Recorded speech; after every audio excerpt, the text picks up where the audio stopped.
Hello, everyone, and welcome back to another episode of Her Side of the Ruck. I'm Tash, I'm Bernice. and we're not pundits. We're just two women who know what a ruck is.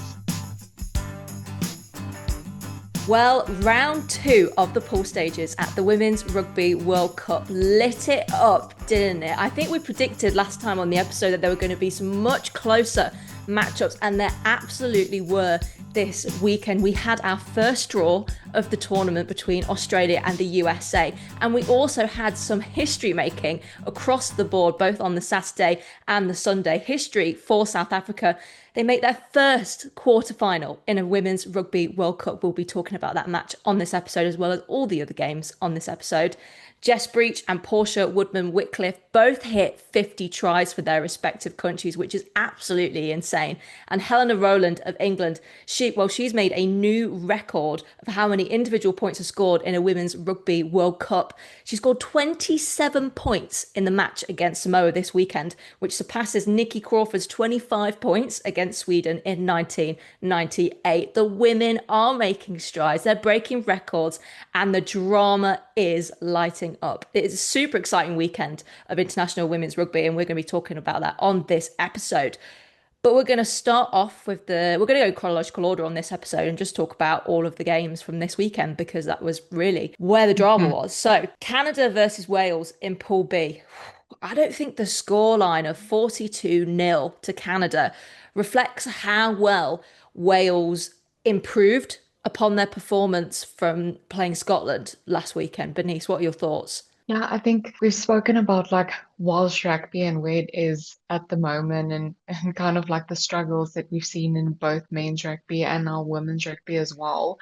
And it's sad to see, and like we've seen it a few weeks in a row. We've seen it with like the warm-up matches, and it's not great to see. And I mean, Canada is ranked second on the world rankings. Mm. So it was always a tough one for Wales. I do think their defence improved from the Scotland game, but I Mm, just think Canada have shown how class they are. And I think the matchup between Canada and mm, Scotland this coming weekend will be an exciting one, because also I think mm. Scotland have really stepped up in this World Cup. That they seem like they've got a really cohesive team together, and all of the women in that side see really are believing. But I think Canada have the same, so that is definitely a match to watch next weekend. But once Canada scored a try against Wales, I think Wales kind of stuck in it for the first 15 minutes. And they did a really good job keeping Canada out. But once they scored one try, it was a try scoring party. Some amazing team tries from the phases, from set pieces. And I think Canada have shown why they are ranked number two in the world, because their set pieces have been fantastic in these opening two pool matches. I do think Karis Coxwell Wales picked some good lines, but Olivia Apps, who came off the bench at scrum for scrum half, she had some amazing defence. And Karis had picked a line where she was, if probably about 10 metres out from scoring a try, but Apps just, you see her kind of just come across the field. And it was the same when Fran McGee stopped that one of Fiji's tries, just got the gas to go all the way. So Canada, they are ones to watch, and I know the Black Ferns put on a very great performance this weekend against Japan.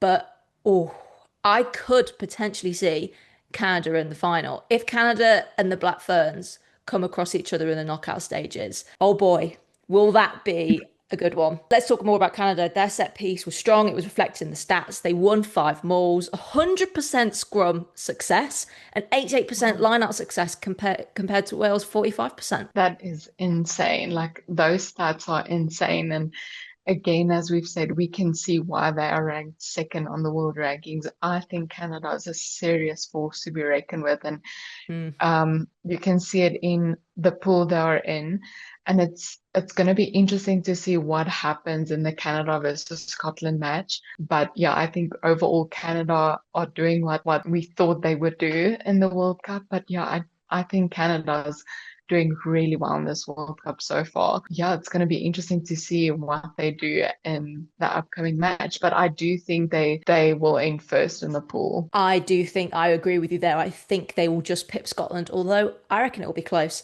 Just a final quick Mm, word on Wales. I thought Sean Lynn, who was brought in as the head coach from Gloucester Hartbury, he's coming from Gloucester Hartbury, who have won the PWR several times, to an international side, which definitely needs a bit of work. I thought he spoke very candidly in the post-match interview, and I'd like to say Wales will be a slightly different team when we come to the next World Cup, and we'll be saying a couple of different things about that side. Moving on, we have Scotland, Fiji. That was a great game. That turned out to be one of the really exciting games of the weekend, Bernice. Yeah, and such an exciting score. I think Yeah, what we've seen from Scotland and what we've seen from Fiji and what you kind of expected from Fiji going into the World Cup, like I thought that was a great match, and especially on Fiji's side. I think Fiji always has this struggle with discipline, and we've seen it in the Scotland yeah, match, sure. unfortunately, as well. And I think if they can really work on their discipline, they can be a real force to be reckoned with, not only in the World Cup, but just like in women's rugby in general. Mm. But Fiji demonstrated like the physicality that you expect from them, the creativity, the great attack, just things that like you really associate with Fijian rugby. It was great to see. And yeah, I think they could have challenged the result further if it wasn't for the discipline. A bit like France that I've seen. Like Mm. it, I always think when you watch teams like that, it is the penalty count that lets them down, and that did give Scotland the opening to capitalise. Although I think some of their attacking plays were fantastic. Fran McGee, again, getting an early try, comes from a beautiful kick from Emma Orr. You've also got Evie Gallagher doing some amazing carrying. Rona Lloyd out on that other wing as well. Scotland seem to have great attacking cohesiveness, and also just I know I feel like all the content that's coming out of this Rugby World Cup is fantastic, and we're really getting to see the personalities of players across all the different nations partaking, whether they're losing by quite a big margin or whether Mm. they're causing some upsets. But I feel like the media that I've seen coming out of Scotland's camp, it seems like they're really as one. That is the Scottish rugby motto, as one. So, but that really seems to be coming together on the field. Where Fiji exploited is an area that they'll really want to work on in training this week ahead of the match against Canada, because it's one thing Fiji exploiting those gaps, but Canada, they will be ruthless with that. But yeah, Fijiana, they're very dangerous in counter attack when they've got open play. And as you said, Bernice, we know what Fijian rugby can be. Flair, fast, pacey, carrying hard. We did see that, and that's what made it a really exciting game. So again, I think at the next Rugby World Cup, we could be talking about a very different side. But Scotland reached the quarterfinals. They're tied with Canada on points. So yeah, next week in that pool, it's all to play for, and that is very exciting as a neutral, although I will be supporting Scotland in that fixture. Moving on to another one of the home nation, England versus Samoa. Well, this fixture was last played in 2014 when the Red Roses went on to win the Rugby World Cup, and I don't think the scoreline came as much of a surprise to many rugby fans, but credit to Samoa getting those 3 points on the board. Whether you're an England fan or not, I feel like everyone was just so happy for when Samoa kicked Yeah. those 3 points. Yeah, and I think you made a video on TikTok, like just a summary of the match and just how insanely like everyone celebrated Samoa's kick. Yeah. And I think that's really what's so nice about the Women's World Cup. Like, yes, there's all to play for, especially, there's a lot on the line for a lot of teams. But I think it's so good to see teams like that participating in the World Cup and getting that opportunity, because in the next World Cup, we'll be sitting here having different conversations around some of those teams like Fiji, like Samoa, hopefully. And yeah, it was just amazing to see the hype around it from both fans. So from England Yeah. fans and from Samoan fans. And also I saw after the match, like they all celebrated together, they Mm, danced together in a circle. And like essentially like that's also what rugby is about. But I think on the 3 points that Samoa scored, that really speaks to the Red Roses defense and yeah. just how well they kept it so tight in Samoa's 22 the whole time. Like Mm. Samoa couldn't really move. Samoa couldn't do anything. And it was also the largest ever win in Women's Rugby World Cup history, which is crazy. And we've seen the Red Roses on some big scores throughout the World Cup, but that is Oh, just yeah. crazy. They were scoring tries left, right, and centre. Jess Breach joins the half century club for tries in a Red Roses jersey. But then she went on to score her 51st and her 52nd. I know that John Mitchell probably leans towards her, and there's a couple of really good wingers: Claudia Maloney McDonald, Abby Dow, Jess Breach. Got some really good wingers in the Red Roses camp, but Jess Breach has just gone, me, you're picking me every single time. And John Mitchell rotated quite a lot of players out of that squad, but I think a lot of the women, including the five debutantes in that squad from the weekend, have put their hands up to say, I want to step up, I can step up, I want to play in those big games.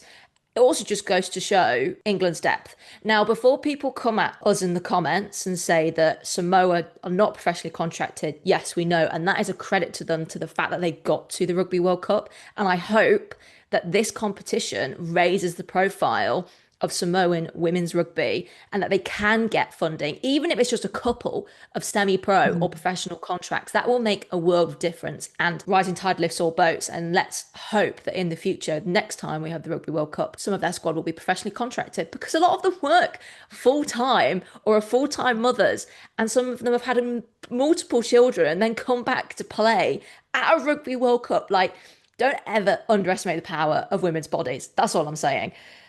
But it does show that England does have good squad depth. And I feel like everyone knew there was going to be 5+ tries, but there were a lot more than that, I can tell you now. So yeah, it's just kind of crazy. I suppose commentators have raised, and we'll talk about the Ireland game in a minute. Would you rather beat Ireland, who have been really tested in their pool, or would you rather beat the Red Roses, who haven't necessarily? Well, I don't think it's necessarily about being tested. It's about putting your best foot out, regardless of what team you play. And even if you're not playing in the same that you would, let's take England v Canada, England v New Zealand, for example, which would be a tighter contest, but you're still putting your best performance out that you could with the squad that you have, regardless of the team. I will say, I say this nicely, it got a bit boring with how many tries England did score. I was like, yeah, it got to half time. And I went, yeah. So, Samoa, I'm glad they've got some points, but it's a tough one. But yeah, great for the Red Roses. I mean, they kind of cruise into the quarterfinals, but not saying this as an arrogant in any way, but I don't think people expected anything less, particularly because Australia, who could be the team that will push the Red Roses, although with that scoreline against the USA, I don't know. But they cruise into the quarterfinals and make it into another quarterfinal in the Rugby World Cup. Let's talk about Australia. USA, first draw of this Women's Rugby World Cup, 31 all. We did call it on the show last week that that was going to be one of your two games that you should watch. And wow, was there drama everywhere, Bernice? It was just like insane. And even though we did say that that is a match to watch, like I don't think anyone expected it to be a draw. No. And I think that so both teams obviously needed a result for them to actually be in contention for like the runner-up position or Mm. to actually go through to the quarterfinals to put themselves in that space. But Australia scored early, and I felt like the USA responded brilliantly to that every time. So if the USA scored, then Australia responded, and vice versa. So it was just a crazy match to watch, and you were on the edge of your seat the whole time. Mm. And I just love games like that. And yeah, I wouldn't say it was an upset, but it was definitely, I think, unexpected on a lot of Sure. people's parts. And yeah, it's just an insane result. And that's really a match that, like the type of matches that you love to see in a Rugby World Cup. And we spoke about it in the first or in last week's episode when we said like there's always some sort of upset and you never know Mm. like who the team's going to be. But yeah, I think this was definitely a match to watch. And I think Australia really controlled the first 40 minutes with like their passing and their quick recycling of the ball. And their tries essentially came from like their speed and their great vision. Yeah, so they definitely controlled the first half, whereas I think Mm. the USA controlled the possession and the territory in like the last 10 minutes of the match. Yeah, sure. And just talking about some stats there, Oz had 63% possession, but they still tied overall in the match. Is that great USA defense or is that great USA attack? I think it's more in the attack because Oz made 229 tackles compared to the USA's 100. So I feel like the USA just went guns blazing and was so opportunist. And a player that really put the hand up for me was Gerald Cersei for the Eagles. I thought she played really well against the Red Roses last week, but this week it was just getting that try on the 72nd minute. And I know that Oz came back and scored again, but it was kind of like tit for tat, tit for tat. But isn't she such a physical ball carrier? And if the USA go on to progress into the quarterfinals, which there is a possibility that they will, she is definitely another player to watch. I thought Miller for the Wallaroos was fantastic. Great pace, awesome on the wing. I think we're seeing some great tries scored by wingers in this tournament. And whether that's the impact of the World Sevens Tour, because we've got a lot of Sevens players who are playing in the 15s in the women's game, way more so than the men's game. I feel like if you're a seven player in the men's, you don't really play 15s. You kind of one or the other. There's sometimes a bit of crossover, but nowhere as much crossover as with the women's. So we're seeing that flair and that pace. And God, she was fantastic. It was an awesome game. It adds a lot of jeopardy to Pool A. A lot. I think when the broadcasters panned to the Wallaroos who were on the bench at the end of that match, their faces were incredibly telling. They looked like this. Mhm. They went, pants. We've got In the Red Roses shock. next, and the Mm. Eagles have got points against the Red Roses. So we need to get more points, and the USA need to not do as well against Samoa. Lot to play for. I think it's very nervy if you're an Eagles fan or you're a Wallaroos fan going into next week. But if you're a neutral, oh, very exciting. Right, let's talk about Ireland versus Spain. Ireland won 43-27 to grab a quarter final spot, and they deserve it. They have been pushed so far, and they go on to play the Black Ferns this weekend. However, I thought they were cracking and deserve a quarter-final place. A word on Spain, though. They are the team that will not give up. You've got Christina Blanco going over another try in the 82nd minute. I thought she played very well. I'm biased here. I've got my work shirt on, but she is a trail finder. I thought she had a fantastic game. I think that a lot of the commentators on the BBC were discussing, well, Spain should be in the Women's Six Nations, effectively making it a Seven Nations because they are good enough. They did really push Ireland, and Ireland early breaks got a great try from Grace Moore, and they just kind of go on and score a bit more. I thought their defense was pretty good as well, and definitely really could push the Black Ferns. Although when you've got the magic of Portia Woodman-Whitcliffe, Georgia Miller, and Braxton Sorrison McGee, I think Ireland could be in maybe for the test that really pushes them the most. That's for sure.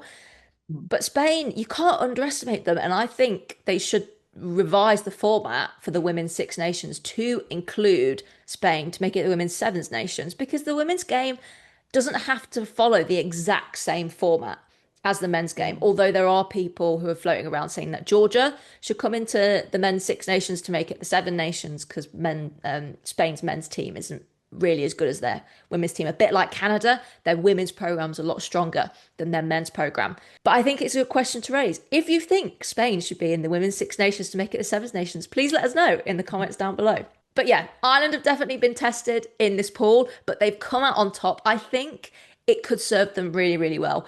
But this next fixture against the Black Ferns will be the ultimate test, but there's no pressure because both teams have qualified. Talking about the Black Ferns won 62-19 against Japan. Japan did have, well, a bit of a wobbly start because there was an early injury to Sora Nashimura. We wish her a speedy recovery. It just looked like a bit of an ankle twist, but yeah, she came off the field limping a bit. So that's very unfortunate, and we wish her a speedy recovery. But even with what wasn't the start that Japan may have planned for, they go 5-0 up thanks to a try by Sora Hatada. And I think the Black Ferns just kind of went, oh, wow. Yeah, I think a lot of Black Fern fans went, oh Yeah. no, is this gonna be the upset?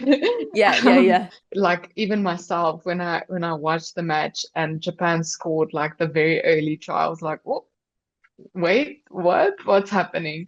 But yeah, I think New Zealand, the Black Ferns just quickly responded with a series of Yeah. tries. I think where they had wobbles was a set piece this week, Mm, which can be mm, easily fixed. If you are 6-time Rugby World Cup champs. You can fix the set piece within a week before you play Ireland. But I think that was an area that caused for concern. But when you've got Sarissa McGee, she's 18.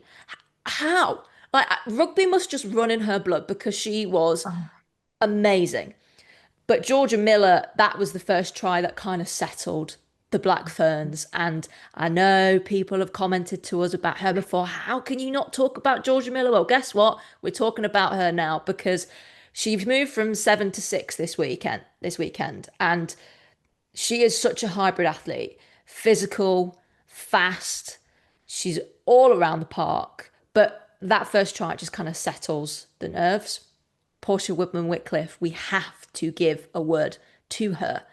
Why? She scores her 50th try. She becomes the top try scorer for all of New Zealand in history in New Zealand rugby, man or woman. That is an amazing achievement. The fact that she came out of retirement to play this Rugby World Cup is insane. So you've got to give hats off to her. Awesome. I think Japan should be really proud of their performance, Bernice. I think so too. And I think even though the score line tells something different, I do think that all of the smaller nations and all of the nations whose first World Cup it is, like they can be really proud. Like no matter what the scoreline is, no matter what the outcome is for them in the pool matches, I think they can be really proud just being there and actually growing because you can take a lot of experience out of this. And the experience is very valuable going forward and going into test matches in the next year, in the Mm, next 2 years. And it's just kind of building from this performance. So regardless, it's that exposure to playing big teams. And I mean, they're playing a third ranked team. Like that's yeah, insane. yeah, absolutely. So I have to agree, like definitely it's very good to see. And yeah, I think the Black Ferns kind of showcase their like combination of physical forward, dominance, quick, creative backline Mm, play. hmm. Yeah, it was just like typical Black Ferns rugby. The set pieces were solid, like you say, there are like a few improvements that can be made, but yeah, nothing too serious. And I think they will be sharper against Ireland, and they will be switched on when you Yeah. look at those small things. Absolutely. You'd also rather make a mistake against a team Yeah. that you've got to give credit to Japan because they are quick. They did throw the ball in some lovely phases. They score a Mhm. couple of tries. Like you cannot write them off. We saw that last week in the fixture when Japan played Ireland. You cannot write them off as a side. Again, I think they're a nation in the next 4 to 5 years, they will improve massively. I think a lot like the top teams, Red Roses, Black Ferns, Canada, France, will have to watch their backs in the coming years because some of these nations who haven't had the same infrastructure that these other countries have, particularly the Red Roses that have had professional contracts for a long time now,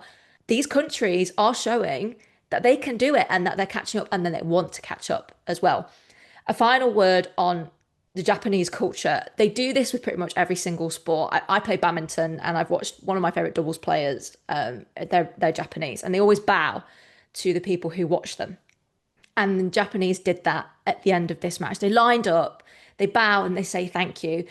Honestly, it's such a courteous culture, and I think we've got to see that throughout the coverage in this Rugby World Cup, as we've already mentioned on the pod today, but particularly Japan. And okay, yeah, you lost by a significant number of points, but you still have that respect and you thank the fans, and that's brilliant. And bring that into rugby. That's what we love to see. Moving on now, big smile on your face, Bernice, because South Africa make their first ever Women's Rugby World Cup quarterfinal in absolute smashing game, 29-24 versus Italy. Another game we said was one to watch for this weekend. Your reaction, Bernice?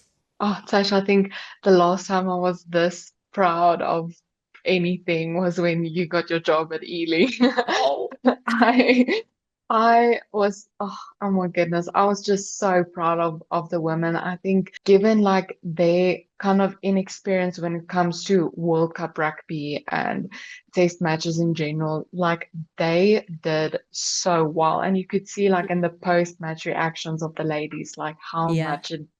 how much this win meant to them. And like history made. I mean, they are in their first quarterfinals in a Rugby World Cup. Like that is huge for them. I think Rassie really said that he wanted to put a focus on the women's rugby in the last 2 years, and like it really shows now. Mm, Yes, we lost a few warm-up matches, but that also goes to show like you need those matches and you need those experiences going into the World Cup. So you need those warm-up matches. But yeah, I think we are very, very proud of the ladies. We mm, lost to Canada in the warm-up matches, and now we won Italy. Both of those teams are ranked higher than South Africa. yeah. We've never won Italy. So yeah, I think there's just so much to take from this win.